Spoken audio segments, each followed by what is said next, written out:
Welcome to Kama's classes. Karl Pearson coefficient of correlation. ಈ correlation ಮೇಲೆ ನಾವು already basic theory ಕೂಡ upload ಆಗಿದೆ, ಹಾಗೆ 2 ಪ್ರಾಬ್ಲಮ್ಸ್ ಕೂಡ ಅಪ್ಲೋಡ್ ಆಗಿದೆ. ಇವತ್ತು ನಾವು ಆಕ್ಚುಯಲ್ ಮೀನ್ ಮೆಥಡ್ ಮೇಲೆ ಒಂದು ಪ್ರಾಬ್ಲಮ್ ನ ಸಾಲ್ವ್ ಮಾಡ್ತಾ ಇದೀವಿ. ಇದ್ರ ಸಪರೇಟ್ ಪ್ಲೇ ಲಿಸ್ಟ್ ಕೂಡ ಕ್ರಿಯೇಟ್ ಆಗಿದೆ.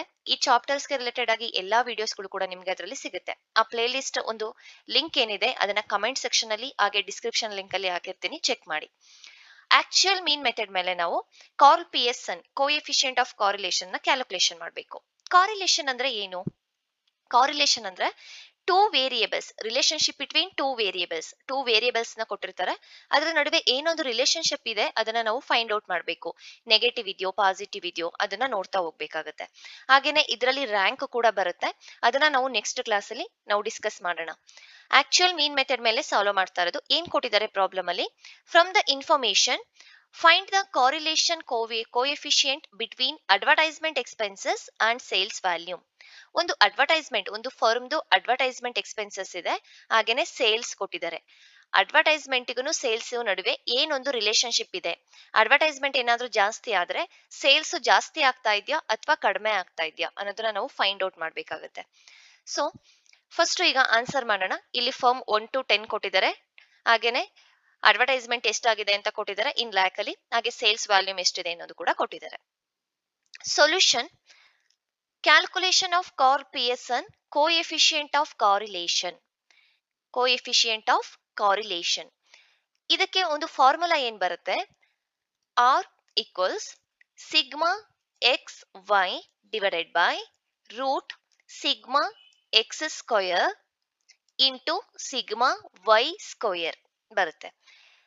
ಈ ಫಾರ್ಮುಲಾದಲ್ಲಿ ಏನೇನಿದೆ ಆ ಇನ್ಫಾರ್ಮೇಶನ್ ನಾವು ಈಗ ಕ್ಯಾಲ್ಕುಲೇಷನ್ ಮಾಡ್ಕೋಬೇಕಾಗುತ್ತೆ. ಫಸ್ಟ್ ಫರ್ಮ್ ತಗೊಂಡಿದೀವಿ. ಇಲ್ಲಿ ಕ್ವಶನ್ ಅಲ್ಲೇ ಕೊಟ್ಟಿರುವಂತದ್ದು ಏನಿದೆ 1 to 10 ಕೊಟ್ಟಿದ್ದಾರೆ. ಸೊ ಆ 1 to 10 ನಾವು ಆಸ್ ಇಟ್ ಈಸ್ ಹಾಗೆ ಬರ್ಕೊಂಡಿದೀವಿ, 1 2 3 4 5 ಅಪ್ ಟು 10 ವರ್ಗು. ನೆಕ್ಸ್ಟ್ ಅಡ್ವರ್ಟೈಸ್ಮೆಂಟ್ ಎಕ್ಸ್ಪೆನ್ಸಸ್ ಏನಿದೆ ಇದನ್ನ ನಾನು ಎಕ್ಸ್ ಅಂತ ತಗೊಳ್ತೀನಿ, ಈ ಸೇಲ್ಸ್ ನ ವೈ ಅಂತ ತಗೊಳ್ತೀವಿ. 2 ವೇರಿಯೇಬಲ್ಸ್ ಕೊಟ್ಟಿದ್ದಾರೆ ಅಲ್ವಾ, ಎಕ್ಸ್ ವೈ, ನಮ್ಗೆ ಫಾರ್ಮುಲಾಕ್ಕೆ ಹಾಕೋದಕ್ಕೆ ಹೆಲ್ಪ್ ಆಗುತ್ತೆ. ಎಕ್ಸ್ ಏನಿದೆ 11 13 14 16 ಏನ್ ಕೊಟ್ಟಿದ್ದಾರೆ ಕ್ವಶನ್ ಅಲ್ಲಿ ಆಸ್ ಇಟ್ ಈಸ್ ಹಾಗೆ ತಗೊಂಡಿದ್ದೀನಿ. ಹಾಗೇನೆ ನಮ್ಗೆ ನೆಕ್ಸ್ಟ್ ಈ ಎಕ್ಸ್ ಏನಿದೆ ನಮ್ಗೆ ಇಲ್ಲಿ ಸ್ಮಾಲ್ ಎಕ್ಸ್ ಬೇಕು, ಎಕ್ಸ್ ಸ್ಕ್ವಯರ್ ಮಾಡ್ಬೇಕು ಅಂದ್ರೆ ಎಕ್ಸ್ ಬೇಕಾಗುತ್ತೆ. ಸೊ ಸ್ಮಾಲ್ ಎಕ್ಸ್ ಯಾವ ರೀತಿ ಸಿಗುತ್ತೆ ಅಂದ್ರೆ ಈ ಎಕ್ಸ್ ಇಂದ ಎಕ್ಸ್ ಬಾರ್ ಅನ್ನ ಮೈನಸ್ ಮಾಡಿದ್ರೆ ನಮ್ಗೆ ಸ್ಮಾಲ್ ಎಕ್ಸ್ ಸಿಗುತ್ತೆ. ಫಸ್ಟ್ ನಾವೀಗ ಎಕ್ಸ್ ಬಾರ್ ಅನ್ನ ಕ್ಯಾಲ್ಕುಲೇಷನ್ ಮಾಡೋಣ. X bar equals sigma X divided by N. ಇಲ್ಲಿ ಬಿಗ್ ಎಕ್ಸ್ ಏನಿದೆ ಇದನ್ನ ಟೋಟಲ್ ಮಾಡಬೇಕು, 140 ಟೋಟಲ್ ಬರುತ್ತೆ. ಇದು ಸಿಗ್ಮಾ ಎಕ್ಸ್ ಆಗುತ್ತೆ. ಸಿಗ್ಮಾ ಎಕ್ಸ್ 140 ಎಷ್ಟು ಇರೋದು? 1 2 3 4 5 6 7 8 9 10 10 ಕೊಟ್ಟಿದ್ದಾರೆ, 10 ಇದೆ, ಡಿವೈಡೆಡ್ ಬೈ 10 14 ಎಕ್ಸ್ ಬಾರ್ ಆಗುತ್ತೆ. ಈಗ ನಾವು ಎಕ್ಸ್ ಇಂದ ಎಕ್ಸ್ ಬಾರ್ ಅನ್ನ ಮೈನಸ್ ಮಾಡ್ತಾ ಹೋಗ್ಬೇಕು. ಎಷ್ಟಿದೆ? ಎಕ್ಸ್ 11 ಇದೆ, ಎಕ್ಸ್ ಬಾರ್ ಎಷ್ಟಿದೆ? 14 ಇದೆ. 14 11 ಮೈನಸ್ 14 ಮೈನಸ್ 3 ಆಗುತ್ತೆ. 13 minus 14 minus 1, 14 minus 14 0, 16 minus 14 2, 16 minus 14 2, 15 minus 14 1, 1, 14 ಇಂದ 14 ಹೋದ್ರೆ 0, 13 minus 14 minus 1, 13 minus 14 minus 1. X ಸಿಕ್ಕಿದೆ, ಅದನ್ನ ಎಕ್ಸ್ ಸ್ಕ್ವಯರ್ ಮಾಡ್ಕೋಬೇಕು. 3 ಇಂಟು 3 ಎಕ್ಸ್ ಸ್ಕ್ವಯರ್ ಅಂದ್ರೆ 3 ಇಂಟು 3 9, ಮೈನಸ್ ಇಂಟು ಮೈನಸ್ ಏನಾಗಿರುತ್ತೆ? ಪ್ಲಸ್ ಆಗಿರುತ್ತೆ. 1 into 1 1, 0 into 0 0, 2 into 2 4, 2 into 2 4, 1 into 1 1, 1 into 1 1, 0 into 0 0, 1 into 1 1, 1 into 1 1, minus 1 into minus 1 plus 1 ಆಗುತ್ತೆ. Okay, so ನಮ್ಗೀಗ X square ಸಿಕ್ತು. Sigma x square equals 22. ಇದನ್ನ total ಮಾಡಿದಾಗ 22 ಸಿಗುತ್ತೆ. Same ಇದೇ ರೀತಿ ನಾವು ವೈ ಅಲ್ಲೂ ಕೂಡ ಮಾಡ್ಕೋಬೇಕು. ವೈ ಇದೆ, ಈಗ ನಾವು ಸ್ಮಾಲ್ ವೈ ನ ಮಾಡ್ಕೋಬೇಕು. ಸ್ಮಾಲ್ ವೈ ಅಂದ್ರೆ ಫಸ್ಟ್ ನಾವು ಸಿಗ್ಮಾ ಎಕ್ಸ್ ಯಾವ ರೀತಿ ನಾವು ಕ್ಯಾಲ್ಕುಲೇಷನ್ ಮಾಡ್ಕೊಂಡ್ವಿ ಸೇಮ್ ಮೆಥಡ್ ಅನ್ನ ಯೂಸ್ ಮಾಡಬೇಕು. Y bar equals sigma y divided by n. ಇದನ್ನ ಟೋಟಲ್ ಮಾಡಿದಾಗ ನಮಗೆ 580 ಸಿಗುತ್ತೆ. ಸಿಗ್ಮಾ ವೈ 580 ಡಿವೈಡೆಡ್ ಬೈ ಎಷ್ಟಿದೆ 10 ಫಾರ್ಮ್ ಇರೋದು 10 58 ಏನಾಗುತ್ತೆ y ಬಾರ್ ಸಿಗುತ್ತೆ ಎಷ್ಟು 58 ಈ 58 ಇಂದ ನಾವು ಲೆಸ್ ಮಾಡ್ಕೊಂತ ಹೋಗ್ಬೇಕು y ಮೈನಸ್ y ಬಾರ್ ಅಲ್ವಾ 50ರಿಂದ ಮೈನಸ್ 58 ಹೋದ್ರೆ ಎಷ್ಟಾಗುತ್ತೆ ಮೈನಸ್ 8 ನೆಕ್ಸ್ಟ್ 50 ಇಂದ ಸೇಮ್ ಮೈನಸ್ 8 55ರಿಂದ ಮೈನಸ್ 58 ಮಾಡಿದ್ರೆ ಮೈನಸ್ 3 ನೆಕ್ಸ್ಟ್ 2 60ರಿಂದ 58 ಹೋದ್ರೆ 2 65ರಿಂದ 58 ಹೋದ್ರೆ 7 7 7 2 2 ಮೈನಸ್ 8 50 ಇಂದ 58 ಹೋದ್ರೆ ಮೈನಸ್ 8 ಆಗುತ್ತೆ ಈಗ ನಮ್ಗೆ y ಸಿಕ್ತು ಸ್ಕ್ವೇರ್ ಮಾಡ್ಕೋಬೇಕು 8 ಇಂಟು 8 8 ಎಂಟ್ಲ 64 ನೆಕ್ಸ್ಟ್ 8 ಎಂಟ್ಲ 64 3 3 ಝ 9 2 2 ಝ 4 7 7 ಝ 49 7 7 ಝ 49 7 7 ಝ 49 2 2 ಝ 4 4 8 8 ಝ 64 ಈಗ ಟೋಟಲ್ ಮಾಡಿದಾಗ ಎಷ್ಟು ಬರುತ್ತೆ ಸಿಗ್ಮಾ y ಸ್ಕ್ವೇರ್ 360 ಬರುತ್ತೆ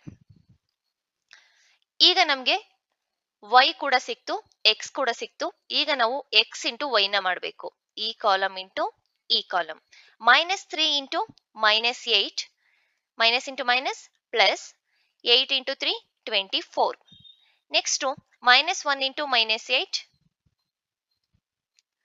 8 0 ಇಂಟು 3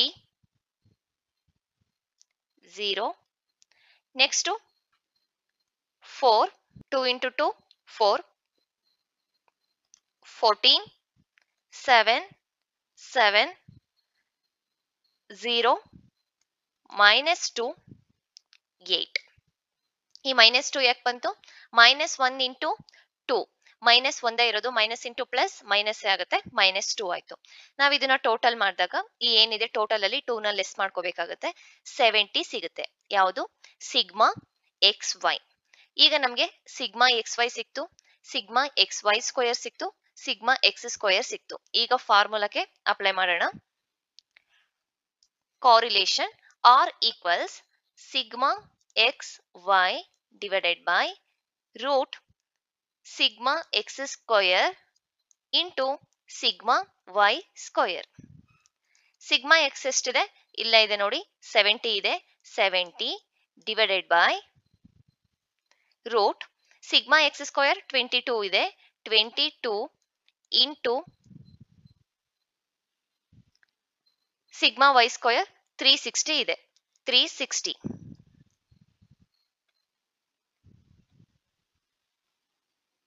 ಎಷ್ಟು ಬರುತ್ತೆ ನಮಗೆ ವ್ಯಾಲ್ಯೂ 0.786 ಬರುತ್ತೆ 1 ಇರಬೇಕು ಇಲ್ಲ 1 ಗಿಂತ ಕೆಳಗಿದ್ರೆ ಅದು ನಮಗೆ ಪಾಸಿಟಿವ್ ಕೋರಿಲೇಷನ್ ಆಗಿರುತ್ತೆ ಇಲ್ಲಿ ನಾವು ಇಂಟರ್ಪ್ರಿಟೇಷನ್ ಬರೀಬೇಕು from the above calculation is very clear ಅಂದ್ರೆ ನಮಗೆ ಏನೊಂದು ಕ್ಯಾಲ್ಕುಲೇಷನ್ ಮಾಡಿದೀವಿ ಅದು ನಮಗೆ ಕ್ಲಿಯರ್ ಆಗಿ ಗೊತ್ತಾಗ್ತಾ ಇದೆ ಪಾಸಿಟಿವ್ ಕೋರಿಲೇಷನ್ ಇದೆ ಅಂತ correlation is 7.866 ಇದೆ between two variables increase in advertisement expenses leads to increased sales value ಅಂದ್ರೆ ಪಾಸಿಟಿವ್ ಕೋರಿಲೇಷನ್ ಇದೆ ಅಂತ ಹೇಳಿದ್ರೆ ಅಡ್ವರ್ಟೈಸ್ಮೆಂಟ್ ಎಕ್ಸ್ಪೆನ್ಸಸ್ ಜಾಸ್ತಿ ಆಗ್ತಾ ಇದೆ ಅದೇ ರೀತಿ ಸೇಲ್ಸ್ ವ್ಯಾಲ್ಯೂಮ್ ಕೂಡ ಜಾಸ್ತಿ ಆಗ್ತಾ ಇದೆ ಅಂತ ಇರೋದು ಇನ್ ಕೇಸ್ ಏನಾದ್ರೂ ಅದು ನೆಗೆಟಿವ್ ಕೋರಿಲೇಷನ್ ಆಗಿದ್ರೆ ಸೇಲ್ಸ್ ವ್ಯಾಲ್ಯೂಮ್ ಡಿಕ್ರೀಸ್ ಆಗ್ತಾ ಇತ್ತು ಓಕೆ ಇದಿಷ್ಟು ನಿಮಗೆ ಆಕ್ಚುಯಲ್ ಮೀನ್ ಮೆಥಡ್ ಮೇಲೆ ಮಾಡಿರುವಂತ coefficient of correlation thank you